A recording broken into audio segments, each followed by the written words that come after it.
One day, a woman who spent years avoiding commitment suddenly looks you in the eye and says she's ready, ready for something serious, ready to build, ready to stop playing games. Most men hear that and feel relief. Finally, she's grown up. She knows what she wants. That assumption is where everything goes wrong. Because the most dangerous lie in modern dating isn't that people never change. It's the belief that urgency automatically means sincerity. It doesn't. Sometimes what looks like personal growth is just pressure. Sometimes what sounds like desire is actually fear. And sometimes commitment isn't about choosing you. It's about running out of options. If you can't tell the difference, you don't just risk heartbreak. You risk years of your life, your finances, your peace, your future. This isn't about attacking women. It's not about morality. It's about pattern recognition. The kind of pattern you only see clearly before you sign your name on something permanent. Right now, there's a wave of women in their late 30s saying the same thing. I'm ready now.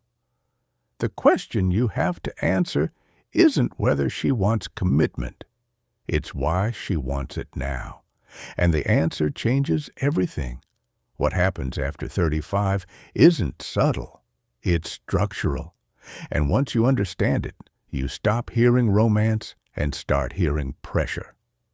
Let's start with the part nobody likes to talk about. In her 20s, attention was automatic.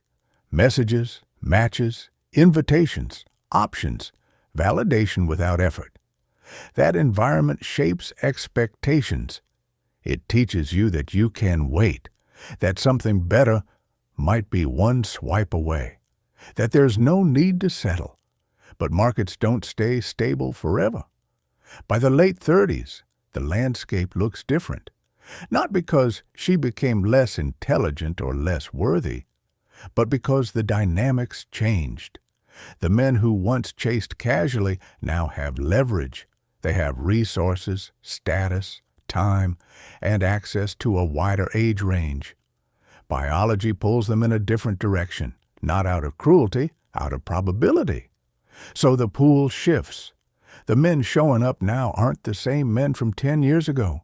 The excitement fades. The charisma is replaced by reliability, the thrill by stability. And here's where things get uncomfortable.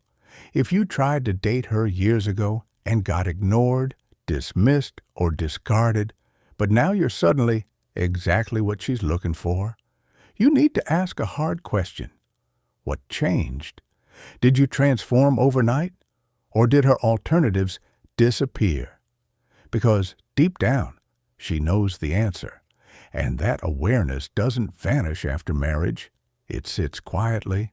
It hardens. It turns into resentment.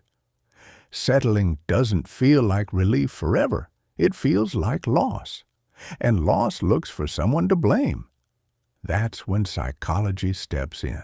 Years of serial dating trains the mind in specific ways: constant evaluation, constant comparison, constant scanning for upgrades. That habit doesn't turn off just because someone decides to settle down. Over time, it creates dissatisfaction that no partner can fix. Not because the partner is lacking, but because the framework is broken. You'll see it in subtle ways. Intimacy feels performative, not connective. Presence fades quickly. Conflict becomes threatening. Discomfort triggers exit strategies instead of repair. When every past relationship ended instead of evolved, the skills required to stay don't develop. And by the late 30s, that gap shows up as anxiety, restlessness, emotional volatility, therapy sessions searching for answers that never land on past choices. Instead, the blame moves outward. Men weren't good enough. Timing was bad. Society failed them. Rarely does it land where it belongs. This is the critical difference. When a young woman commits early, it's usually about attraction, about desire, about wanting a specific man. When a woman with a long history commits late, it's often about necessity. Security replaces desire. Structure replaces excitement. Fear replaces enthusiasm. You stop being the prize and become the plan. And plans don't inspire passion, they inspire obligation. That's why resentment creeps in, why intimacy gets rationed, why comparison never stops, why criticism feels constant. You represent the life she accepted, not the one she imagined, and that resentment doesn't announce itself. It leaks out slowly, which brings us to the patterns. This phase has tells, clear ones, if you're willing to see them. First, sudden interest in men she once overlooked. If you were invisible before and indispensable now, your value didn't change. Her leverage did. Second, compressed timelines. Pressure to lock things down before you've had time to observe. Impatience framed as maturity. Ultimatums disguised as clarity. Third, personality shifts that don't match history. New domestic interests, new values, new priorities that leave no trace in her past behavior. Fourth, defensiveness about her history, evasion, emotional reactions, accusations when you ask reasonable questions. Information control is never a good sign. Fifth, uneven exchange. Others got her best years with minimal responsibility. You're asked for maximum commitment in her most rigid phase. That isn't partnership. It's a bad deal wrapped in affection. So what do? You have choices. None of them are easy. But pretending there's no risk is the worst one. You can gamble on being the exception. You can raise your value and pursue women without the same baggage. Or you can step away from commitments that don't make sense. What you cannot do is ignore reality and hope love overrides biology and psychology. It doesn't. The culture will call this harsh, insecure, misogynistic. But wisdom isn't about comfort. It's about accuracy. You don't owe anyone your future, your resources, your peace. You owe yourself clarity. Because being chosen feels very different from being needed. And once you know the difference, you can't unsee eye. The most dangerous relationships don't start badly. They start late. They start with calm conversations, reasonable timelines, and someone telling you they're finally ready. Ready for commitment, ready for stability, ready to stop wasting time. That sounds mature. It feels safe. But safety isn't the same thing as desire. When someone says they're ready now, the real question isn't what they want. It's what changed. Because people don't usually transform overnight. Their priorities don't flip in a single season.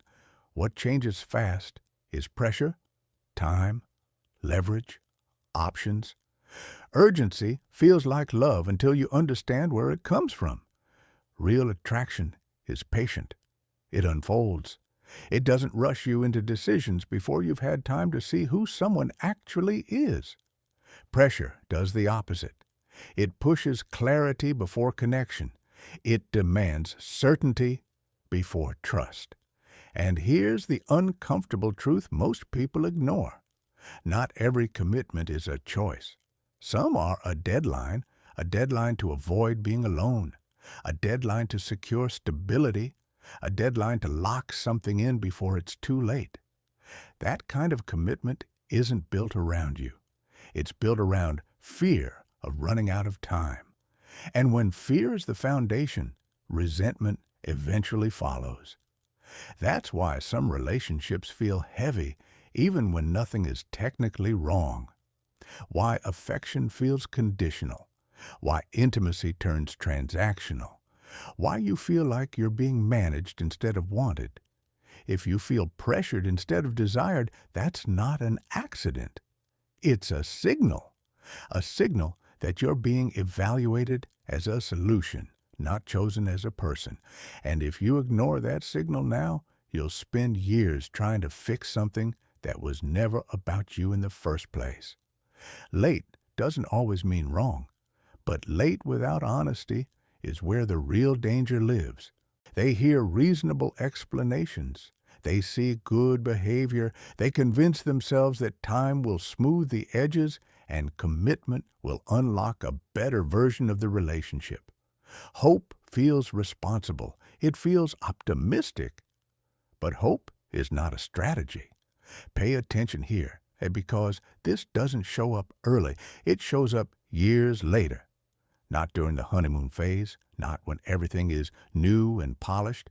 It shows up when life gets dull, when stress replaces excitement, when effort turns into expectation and the performance fades. What sounds reasonable now becomes resentment later. The timelines that felt mature, the compromises that seemed minor, the pressure you labeled as passion, none of it disappears. It stacks. You won't see this on the first date. You won't catch it in long conversations about values and the future. You won't notice it while you're being chosen. You'll feel it after the wedding. You'll feel it when affection becomes conditional, when intimacy feels scheduled instead of wanted, when appreciation quietly turns into criticism, when you're giving more and being valued less. That's when the real dynamic surfaces. Commitment built on urgency doesn't age well. It doesn't soften, it tightens. It becomes controlled, transactional. At first, you tell yourself this is normal, that every relationship cools off, that passion fades for everyone. Some of that is true, but there's a difference between comfort replacing excitement and obligation replacing attraction. One brings peace. The other breeds quiet resentment. And resentment doesn't shout. It leaks through tone, through comparison, through a constant sense that you're failing a standard you never agreed to.